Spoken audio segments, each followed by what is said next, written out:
All right, hello YouTube. This is Ryan, Ryan's Journey, coming at you from my kitchen again on my lunch break. So, got to squeeze in time when we can, right? Going to talk about a couple things today. Numbers, obviously. Going to talk about a little bit about NSVs and sleep issues. I've been seeing some posts and I've had my own issues, so I'm just going to talk a little bit about sleep issues or insomnia or the things along those lines. Um, and just gonna kind of go from there. So probably gonna be a short update. Actually, one of those weeks where I was like, I'm not gonna make a weekly update. I think I'll just wait till next week. Maybe I'll go every 2 weeks now or something like that. So, but I weigh in every Tuesday. I mark it, and today's Wednesday. Might as well get the video in. Better late than never. So numbers. So I started my weight loss journey the first day I met my surgeon, which was on November 18th, 2013. I weighed at my highest weight ever, 326. 3 months later, it was my surgery date. I was 294 on that day, so lost some weight pre-op. Last week I weighed in at 207.6. This week I weighed in at a whopping 208.4, so a gain of 0.8, so zero point 0.8 of a pound. Not a big deal. I've really been fluctuating for the last month around 206 to 208 in that range. And I usually weigh more in the morning right when I wake up for some reason. If I weigh again 2 hours later, or if I go to the gym, come back, it'll be a pound less. So nothing crazy there. Really, that's probably the range I'm going to stay at, but I still am kind of sticking to my 199 goal before I call goal at this 206 range, 208 range. So, but couldn't be happy with my success. For some of you that are new to my journey, I had my surgery in Santa Barbara, California, back on February 24th with a surgeon named Farida Bounois, and she is actually a little French lady, great at what she does, has done hundreds of thousands of surgeries, and I couldn't be more confident in her abilities to do the surgery. A vertical sleeve gastrectomy is what I had. So we're going to talk a little bit about NSVs. One really cool NSV, if you follow me on Facebook, that's just Ryan's Journey, 2 words. I posted a picture of me in the dressing room at a Kohl's clothing store, and I was wearing crazy. I don't really usually wear Levi's, but they had Levi's there, and they had an athletic fit, and I was like, I'll just try that, because I used to wear like relaxed fit or loose fit, but those just are too big around my legs now, which is an NSV in itself. So I was trying these athletic fit ones, and they're kind of like the regular straight fits, but the waist doesn't seem as low to me, which I kind of liked. So I kind of like the way they fit, and it's a new fit. In fact, the outlet, I live right near some premium outlets, they call them. The Levi outlet doesn't even have this fit yet. It's called athletic fit, and I was able to fit into pretty well a 33-inch waist, which is crazy. I mean, it was like yesterday I was wearing like 48-inch waists, stuff like that.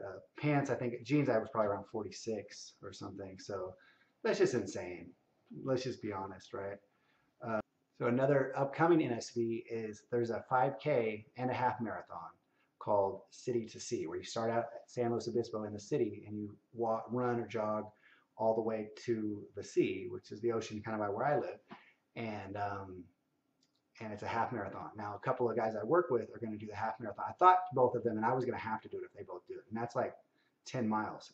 I was like, I guess I'm going to have to try to do that. But I found out one of them isn't going to do it, and he's probably going to do a 5K. So I'm just going to do the 5K, almost 100% sure at this point. I'm going to test the knee out and do a 5K. This is more just around, not from the city, but from the ocean. But we all meet up at the same place, and they have a breakfast, and they have live music and stuff right there by the beach. This place called Dinosaur Park, which is kind of cool. So I'm excited about that. That'll be my first 5K. I had a goal of 2 5Ks this year. My knee surgeon, or my orthopedic that did my MRI on my knees, kind of told me to kind of stay off the hard pavement, focus on my elliptical, my swimming, my biking, things like that. So, but I'm gonna give it a go. I've been jogging a little bit more, and my knee's been holding up okay.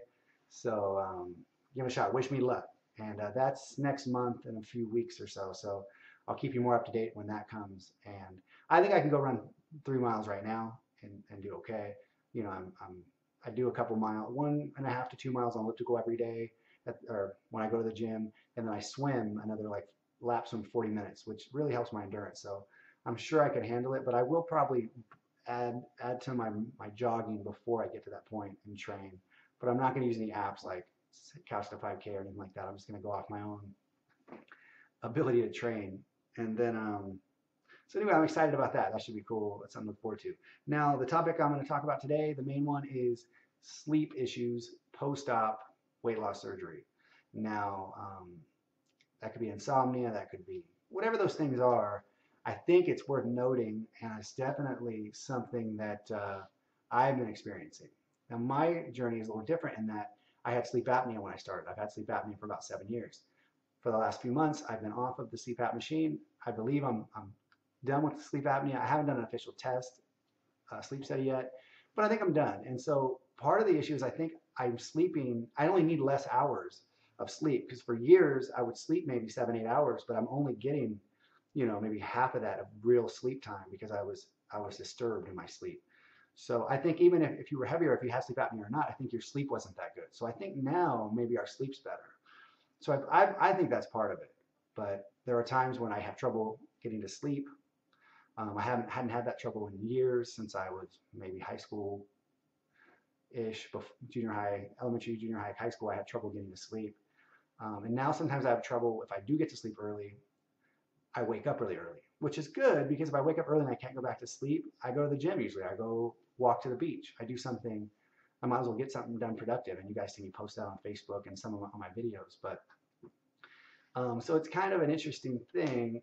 But when I can't go to sleep, it kind of hurts me. Like last night, I couldn't really go to sleep. And I woke up. So this morning, I was going to go to the gym at 6. I just had to sleep in until just enough time to get ready for work and stuff like that. So that's kind of a negative. But usually what happens is I'll have a couple of days where I don't get as much sleep. I'll be more tired, and then I'll be able to get more sleep. Because the night before, I slept really good and slept a good 8, 9 hours.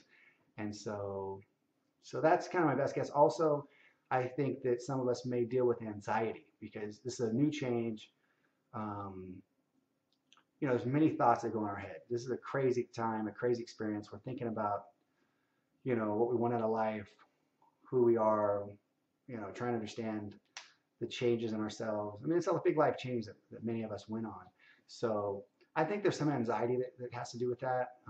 Even if it's just regular life anxiety, like relationships and work and things like that. So combination of the two. I don't know if there's physically things going on with hormones or, I mentioned testosterone or any kind of physical things internally that happen that are affecting the sleep. And I'm curious to see if there's studies on that, which, at this point, I don't know if there are. I am going to see my surgeon for my 6-month follow-up, even though I'm almost 7 months follow-up next Tuesday. So I might bring this up with her. And, of course, I always share with you guys what she says and how I'm doing and things like that. And I'm curious if she wants to adjust my weight loss goal, because initially she wanted me between 190 and 200. And I feel like my body's saying, let's stay around that 205 mark.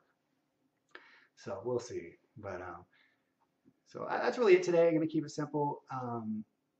My last video was pretty serious and relationship oriented, so I want to keep this video real light and airy and fresh as much as I can, and comical. Speaking of comical, I posted a video not too long ago, and there was a secret ending, almost like one of those music CDs like Alanis Morissette, where there's a secret song at the end, and it had me posing in my suit. And I haven't really even explained myself, but what happened is after I made my video, I changed, was going to work, and I put on my suit. My other suit's smaller and more fit than this one, close fit, and I was feeling good in it, but I wanted to get a picture, maybe to post a picture on Facebook or something, of me far away, and I don't have somebody here to take my picture at the time in the morning, so I thought I would put my video phone up and do a video and then pull a still from the video.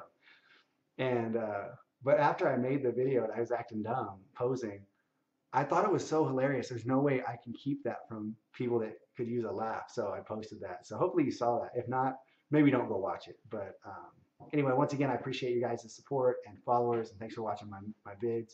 I do appreciate comments too, because I know a lot of people watch my vid that maybe don't comment at all. And I'm curious what you think, or put a smiley face, whatever. I appreciate it. All right, you guys take care and have a good Wednesday. Peace.